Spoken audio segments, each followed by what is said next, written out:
You're in the mix. SKM presents Strictly for the Music Podcast. You are now live with the #1 podcast for all upcoming artists worldwide. It's the real deal.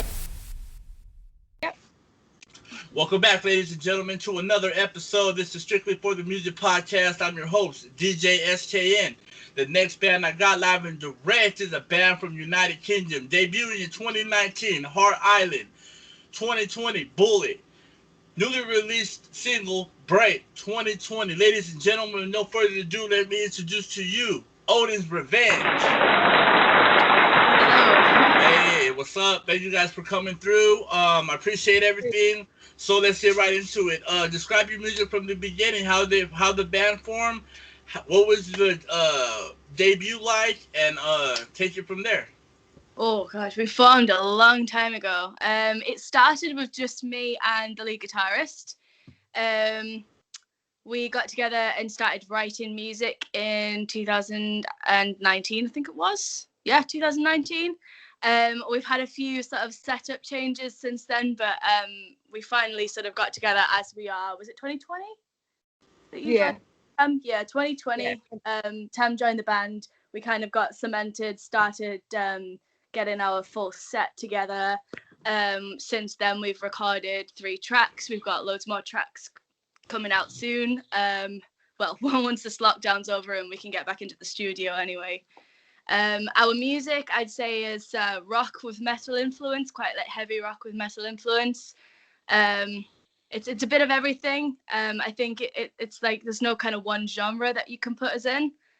We're very versatile, and it's more like someone will come in and we'll go like, "Hey guys, I want to do a song like this," and then I want to do a song like something completely different, and we just go with it. We don't have a specific kind of thing we're aiming for. It's just kind of whatever goes. Pretty much, yeah. All right. Okay, so tell us your role in the band, and then you tell us the role, and then your band member can tell us her role in the band, and then we'll just go from there. All right? Yep. Well, I'm Anna Faye. I'm the singer and lead songwriter for Odin's Revenge. I am in charge of writing the lyrics and the vocal melody. Normally, the way the songwriting process works for us is our lead guitarist, Steve, will come to us with maybe like a guitar riff. I will then take it, I'll write the lyrics, the melody, I'll kind of put a structure to it, bring it back to the band, and then the rest of the guys will put all their parts on. Sometimes we do it differently, sometimes we all have a jam. Like Tam has a song that she came up with, like the initial idea, and like our rhythm guitarist has a few songs. It tends to be a bit of a mix and match, but lyrics are kind of mostly my department, so that's my thing. Okay. All right. And you? Well, I'm Tamsin Kerr, but everyone calls me Taz. And I'm the drummer, and I just keep the back line up. And pretty much what Anna says, we all come together and put music together. Like, we'll be in rehearsals, and like Steve will play something, and then it'll catch our eye, and then we'll just gel it together, and songs come out of that, really. Yeah, we like a good jam, don't we? Yeah. Okay. All right, so let me ask you this. What is it like to be a female drummer? Like, I've never met a female drummer in my life. Oh, it is good. You do get people that, like, I'm on stage and they'll go, "Nah, she's not a girl," and then they'll come around and realise I'm a girl, and it's just, yeah. I enjoy it all because I'm a female. Like, to be honest, I'm not gonna lie, I do like the attention half of the time. Yeah, people are like, "Wow, girl drummer." But the good thing, right. I mean, she won't say this herself because she won't want to like big herself up, but like people think, "Oh, we've got a girl drummer just kind of like for the token," which is actually like on top of sort of being a female, she's an amazing drummer just in herself, and people go, "Wow, like she's such a good drummer." And she was you were 16 when you joined the band?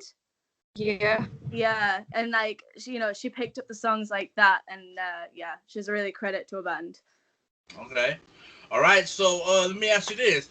What is it like to debut in music industry filled with bands? Like, what separates you, and what is different from other bands that you're bringing to the table?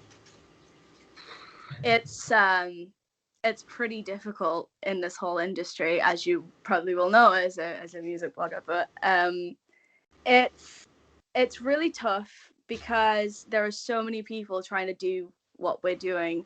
But I think where we have the edge over people is the fact that, like I said, we don't just play kind of one specific genre of music. Our songs are like a bit of a pick and mix.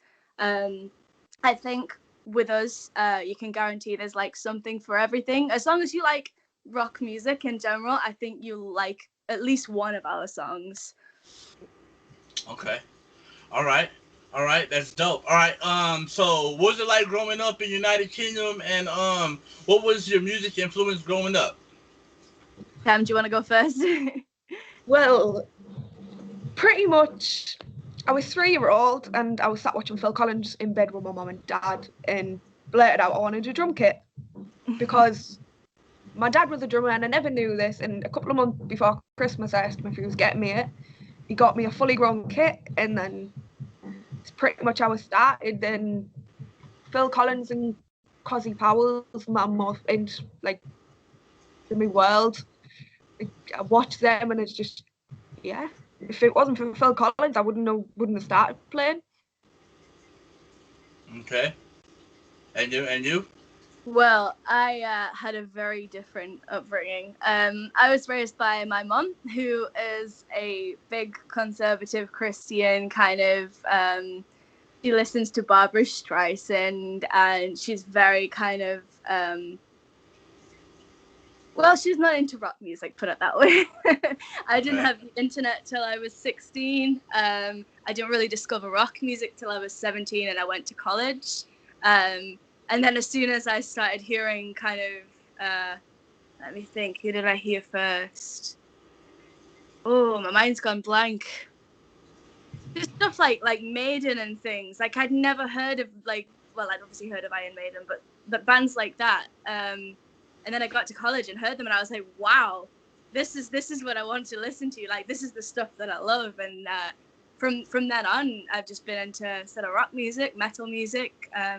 All the kind of different alternative genres. I have a very versatile music taste as well, which goes with our songwriting. So yeah, I wasn't born into rock and roll, but I definitely fully initiated myself into it now. All right.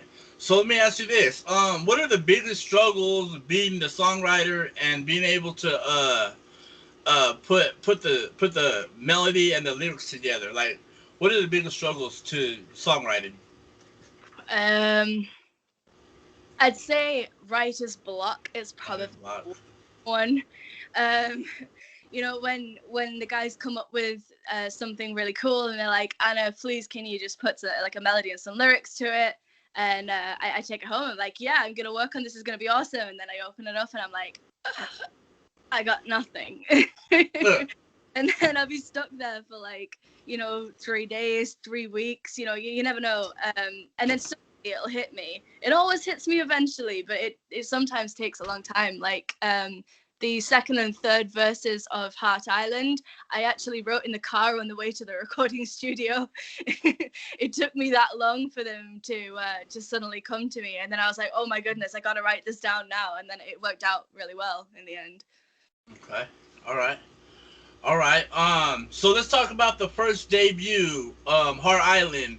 Tell us a little bit how this came upon. That was Steve, wasn't it? Steve had heard about Heart Island. Steve is the lead guitarist. He came to us and he was like, look, guys, I've heard this story about this potter's field off the coast of New York, where all the homeless people who aren't claimed when they pass away are buried. It's run by the Department of Corrections, I believe. So a lot of people think that it's criminals buried there, but actually it's not. It's just regular homeless people. And he wanted to sort of raise awareness for it because I think he said he's been homeless before, and it means a lot to him. So raising awareness for homelessness in general was a big thing for him, and he came up with this guitar riff that he thought would go perfectly with it. And he hit me with it and he was like, can we do something with this? And I was like, wow, yes, let's do it. I researched it myself, found like it really resonated with me too, like and then we just went from there. I wrote the melody and the lyrics like we did, and then it just grew into this full song. When we played it live, it always seemed to be kind of the one that everyone went, wow, I want to hear that again. So I thought, right, we'll jump into the studio and we'll do that first, and that's how Heart Island came about. All right, so let me ask you this, Ties, right? Yeah. Okay, all right. I was making sure. Okay, so let me ask you this: how important is the art of drumming to be put into a song? Oh, it is hard. It is stressful because if like when we've written a song in rehearsals, I'll record it on my phone. So when I go home, I'll be able to practice it. And it does get frustrating sometimes, and I do lose my temper with myself because I can't do it, and then it'll come at me and I'll do it, and then it's stuck since. But it is stressful, but it's worth it. Oh, definitely worth it. Well, it wouldn't be the same without the drums, is it? Not in rock and roll. Right. Drums are very important in any song, I believe. You know. Well, yeah. So let me ask you this: going to Bullet 2020, was this the release right after Heart Island? Yeah, I think Bullet was right after Heart Island. But funnily enough, actually, Bullet was the first song we ever wrote. Okay. I remember back when it was just me and the guitarist in the band. Well, when I was auditioning for the band, it was the song that they sent to me, and they were like, look, we'll see what you can do with this. And I brought it into the audition, and I was really shy, and I was kind of like, and then when they eventually got me to sing, they were like, okay, we got something here. And that's how Bullet was born. But we just took so long to bring it out. I'm surprised because it was the one that gelled first. Okay. All right. So leading to the next song, Break, right? Can you elaborate on it? Break was actually about a relationship with an ex of mine. Okay. I'm not gonna stop playing it because I really like it as a song, and it's fun and it's upbeat. But it was about like I think it was maybe it was an ex from a few years ago anyway, and we kind of actually had this really unhealthy relationship where I kind of would do anything for him. Luckily, I saw through that eventually. But I was like, and I put it down to like the metaphor of kind of being addicted. If you listen to Break, you can hear a lot of like drug-related metaphors. Like, I'm not into that kind of stuff myself, but as a metaphor, I think it works really well for a toxic relationship. Okay. So yeah, if you listen to the lyrics, you can spot the little kind of bits that I put in there. But that's the main theme of it. All right. Awesome. So what song inspired the band? Would you say Bullet? I think so. Yeah, Bullet's like the song, isn't it? Bullet's what we start the set with. Bullet's what we always start our practice with. If we need a warm-up song, we'll play Bullet. Yeah, I think that's Okay. All right. Great. So let's go on to the music videos. Do you have a YouTube channel, and what can the audience expect from your YouTube channel if you have one? them. Well, we have got one. It's Odin's Revenge. We've got live music videos for Bullet and Heart Island. We haven't went and done one yet for Break with COVID and everything, but then we were on there. We have got a lyric video for Break. Yeah, we've got a lyric video for Break. Okay. All right. So I guess so Heart Island has a music video, right? Yeah, It's a like a live live video, yeah. So it's just us on stage performing. Oh, okay. All right. So let me ask you this then. What was it like performing for the first time? I'm not sure if y'all been doing performances before you guys met or how this all came upon, but if you guys can go in depth and let the audience know if you guys done any talent shows or any open mics or whatever they have in the UK. Yeah. You want to go first? Sure. Well, before I was in Odin's, I was in a band, and it was loads of older men. I was the youngest. I was 6-year-old, and my very first ever gigging experience was my sister's 18th, and then ever since then I fell in love with it, and I'm like, yeah, this is what I want to do. The nerves get you, but you just have to bottle it and just go on. Yeah. Well, like I said before, I have very kind of quiet, conservative upbringing. I was in church choirs. I did a lot of like kind of classical music stuff. I am a trained soprano, opera singing kind of style, classical. So I did a lot of like choral stuff. I performed in some pretty big venues with choirs. And I went to classical music school, so I got lots of performance experience in that aspect. But I'll tell you, it was a huge shock to come in and start performing with a rock band. Like, there's a different vibe, there's much more energy, you know, the audience doesn't hold back like they would, you know, there's no polite clapping or anything like you would with a choir. It's so much easier to vibe the energy from the audience when you're like rocking out on stage rather than, you know, singing in a choir. Yeah, it was a huge difference, but it's very positive. I love the difference. Okay. All right. Okay, so Hard Island was a live performance, right? On your YouTube channel, right? Yeah. Okay. All right.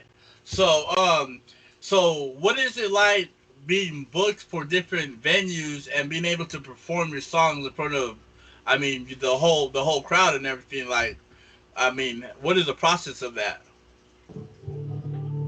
I don't know. It's a mix between people kind of saying, "Look, we heard you somewhere else. We'd like to book you for our venue." Sometimes we do like competitions and things. We were supposed to be doing the Bloodstock competition. Bloodstock's a festival in the UK, like a metal festival. We were supposed to be doing that, but obviously, unfortunately, COVID stopped that. We get exposure from doing these competitions, which then, like, most of our gigs are booked kind of word of mouth. People come to our other gigs, and then it just kind of spreads from there. We get a lot of messages saying, "Look, I saw you at so and so place. Can you come play here?" We get there. Okay. Like, I mean, the vast majority of the reception that we get is really positive. A lot of people say we sound better live than we do, like, well, obviously people like our recordings as well. But yeah, a lot of people are really like enthusiastic when they hear us live, which is always great because it's always amazing to have the enthusiasm from your audience when it's live. I mean, it means a world of difference when you're performing. Okay. All right. So what is one of your favorite moments performing live? I'm with Ties. How did you? I think it has to be when we did the O2. Yeah. Yeah, it was definitely with a good gig. Yeah. Yeah, we played the O2 Academy in Newcastle, which is like the city that's closest to us. That was a kind of a big deal for us because before we'd done a lot of like packed venues, like a lot of like big audiences inside like pubs and other things like that. But until then, we hadn't really had anything sort of at a proper music venue. So that was very exciting for us, having like a really loud sound system, a proper venue. You know, we can say, "Look, guys, we played at the O2 Academy." Like, it was really good. The atmosphere, as you know, was amazing. Yeah, that was really positive. To be honest, though, I know it's a bit of a blooper, but one of my favorite things that happened to us on stage was our rhythm guitarist broke one of his strings in the middle of our set. Wow. Carry on playing with 4 strings. while panicking, while trying to like get a string out of his bag and change, while still trying to strum the guitar. It was the funniest thing. He was panicking. He was like, "Sorry, guys," but yeah, that was great. He recovered really well, to be fair. That's awesome. Okay, all right. So let me ask you this. I know you guys are in the pandemic, just like we are. Can we expect any live performances on Instagram Live, YouTube Live, Facebook Live, any live streaming platform? Would that be something Odin Revenge would be interested in? Oh, actually, we did have a plan, didn't we? Yeah, we do have a plan to do live recordings and that when we get Marias and stuff like that. Okay. What we were thinking of doing was, well, obviously, I live about 30 miles away from the rest of the band. Currently, I'm out for practice. Like, I can't get over there. But what we were thinking of doing was sort of each of us picking like a cover song, and doing that kind of from the safety of our own homes or from a safe distance. And then as soon as we can meet outside, we can maybe get something recorded outside again, which should be at the end of the month. Yeah. So hopefully, yes, very soon we will be back recording things and getting material up on the internet. Okay. So let me ask you this: where can the people go to find your schedule of live performances or newly released songs that you guys are dropping? I think Facebook probably the most reliable place. Facebook, it gets updated every 2 days. Yeah. Okay. Yeah, and especially sort of when we're back, all of our will be up on Facebook.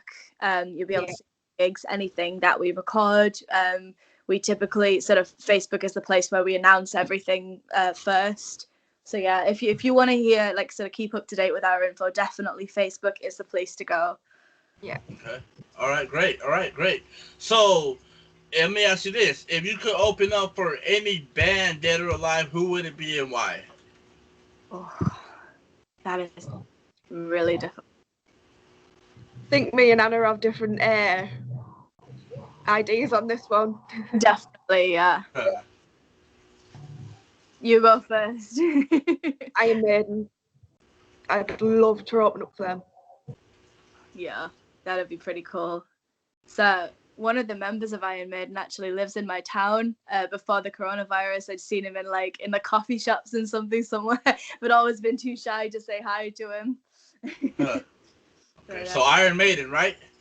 Yeah. All right, sweet. Okay. All right, so next question. Best advice, or do you have a message for the youth? I think always, I mean, this is gonna sound a little cheesy, but honestly, it's sound advice. Always stay positive, and unlike if you have kind of like something that you want to do, a place that you want to go in your life, like keep manifesting it. Think about it a lot. Don't sort of settle for seconds. Don't kind of think, oh well, that's not working out for me. I'm gonna go and take my second best choice instead. Just keep at it, because you'll find the people who get where they want to be are the people who just keep like punching at what they want to do. And that's what we do. Like whenever anything knocks us down, we get back up and we get back out there on the stage. All right, cool. All right. So, we already talked about who's your music targeted towards. So let's go to the lyricist. Let's go to what is your favorite lyrics in any song that you've written?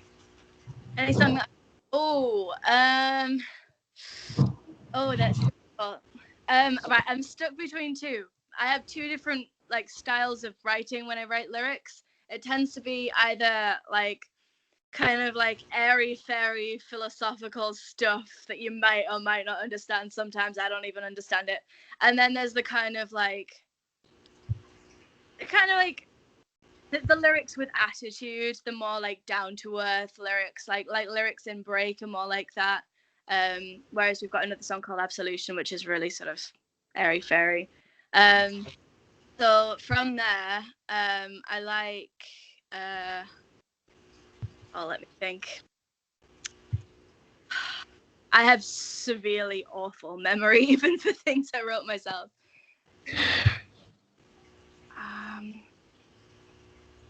Okay, forget the airy fairy lyrics. You'll hear them when I release this. My favorite kind of lyric with attitude is from it goes first bit.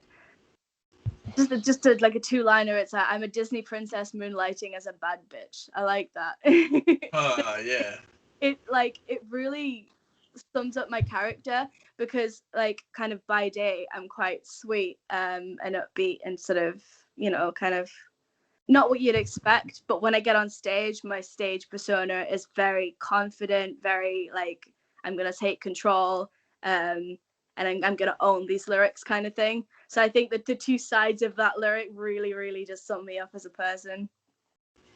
Okay. All right. So the next question is for both of you. If you guys weren't doing music, what would you be doing? Ooh. Well, I'm into acting. I am a member of the National Youth Theatre of Great Britain. Not to brag or anything. And I'm totally modest about it. No, like I really love acting. Like anything from sort of small amateur productions to, you know, like bigger things. I like musical theatre. I the rock singer, like musical theatre as well. So I would probably be doing something like that, or something. I like to paint. Nothing that requires a lot of brain power. Right. Do you know, if I wasn't, I love me animals, so if I wasn't like in the music industry, I'd probably go to do a veterinary course and try to be a vet, because I love animals. Okay. Great. All right. So we're in 2021. Mm-hmm. What are the goals, and what can the listeners expect from Odin's Revenge? Ooh, more recording, definitely. That is the one. A lot more. Absolutely itching back into the studio. So we're hoping for at least 2 more recordings by the time when this is over. That'll be the first thing we do. Yeah, we're hoping to line up sort of bigger venues, maybe get like a better quality live recording of us as well. Something for people who can't necessarily see us live to enjoy, so that they can get the live experience without having to come see us in person. But yeah, recording. We have so many songs that we're desperate to get out there for all the listeners. Okay. All right. So next question is going to be for both of you. What is the best advice anyone has given you? Follow your dreams and don't let no one tell you any different. Just practice until you get there. Yeah.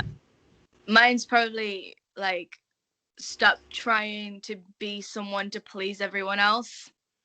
I was always a people pleaser growing up. But like being in a rock band, it kind of gives you that like, I don't care what people think kind of thing. Okay. Like I was always scared of what people thought of me, but now I'm just like, you know, I'm gonna wear what I want, I'm gonna do what I want, I'm gonna be who I want to be, and that's that. You don't like it, bye. Right. Okay. Great advice. All right. So let me ask you this: with the advice that you have just said, would you spread this advice to the next upcoming band in the UK? Oh yeah. Oh, definitely, yeah. Definitely. Okay. Yeah. All right. So let me ask you this: from here on out, how is your music going to evolve? I feel like since we've sort of settled on like our band members now, it's already starting to evolve. I mean, we've got sort of our original sort of 4 or 5 tunes, but as we record the tunes that we have already, that we've been desperate to record for a long time, I think even with those, you can hear the evolution of our music. We've started to experiment a lot more with like the structure of the song, like edging away from traditional sort of chord patterns and structures. I think we're all becoming, like, as we become more comfortable in our own skin, we're becoming like more adventurous, each of us with our instruments. bringing like new things to the table.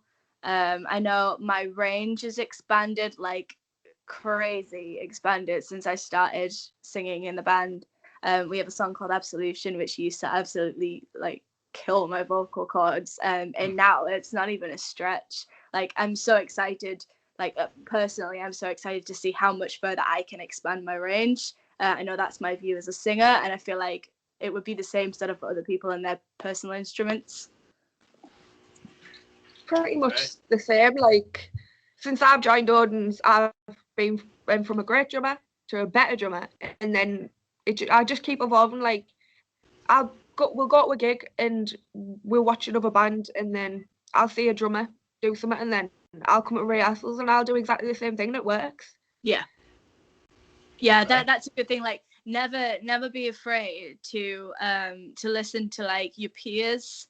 You know, don't think that just because they're on like the same level, or you know, they don't have as many fans as you or whatever, that they're not worth listening to, because you know, you can draw like on their sort of like unique experiences and their unique musicality, and it's not necessarily copying, but just draw inspiration from it everywhere you can, which is something that's really great about being live, and listening to other people live. That's a great way to evolve as a band. Okay. Like, I've evolved because I'm a classic rock drummer. I've played metal, but I'm a classic rock drummer, and when I've joined into the band, it's just that advanced now. It's just like a piece of cake for me. I can just do it with my eyes closed. All right. Okay. So, is there anything or any topic that I didn't speak on that you want to speak on right now? I don't think so. I think we covered everything. I mean, my short-term memory is terrible anyway, so blame it on the ADHD, honestly. Okay. All right. So, special shout-outs. Yeah, can I just say one thing before? Yeah. Everyone go like Odin's Revenge Facebook page. Yes, please, everybody. If you want updates and or anything, Instagram and Twitter. Yes, yeah, we've just recently sort of got back into our Instagram. We had a break for a while, like during COVID, but it is getting sorted. We are starting to pick it up again. So if Instagram's your thing, then please follow us as well. Okay. All right. So we're gonna leave a link in the description after the interview and after I do all the editing and everything. So we got the special shout outs for either one of you. Well, shout out to the rest of the band. I know they said they're really sorry that they couldn't be here, but with the lockdown happening, obviously we can only have a certain amount of people in a room. So sorry that they couldn't be there, but they're all with us in spirit. And they're always in our hearts. Yes. Okay. Shout out to Trevor, because he's a great support. Yeah. Okay. All right. So go ahead and plug in your social media outlets and let everyone know where they can find your music to stream it. Yep, will do. Yep. Okay, so it's Odin's Revenge on Facebook.com. Yep. And Odin's Revenge on Instagram, right? Odin's Revenge official, isn't it, on Instagram? Yeah, Revenge official on Instagram. Odin's Revenge is all one word, then _official. On Instagram. Twitter is the same, Odin's Revenge _official. But our Twitter, I'm not gonna lie to you, we're a little lax on the Twitter. Right. Facebook is the most reliable source. You can find our music on Spotify, Apple Music, Music. Yep. That's just under Odin's Revenge. You should be able to find Bullet Break and Heart Island on all of the streaming platforms. I think it's on Deezer as well, if that's your thing.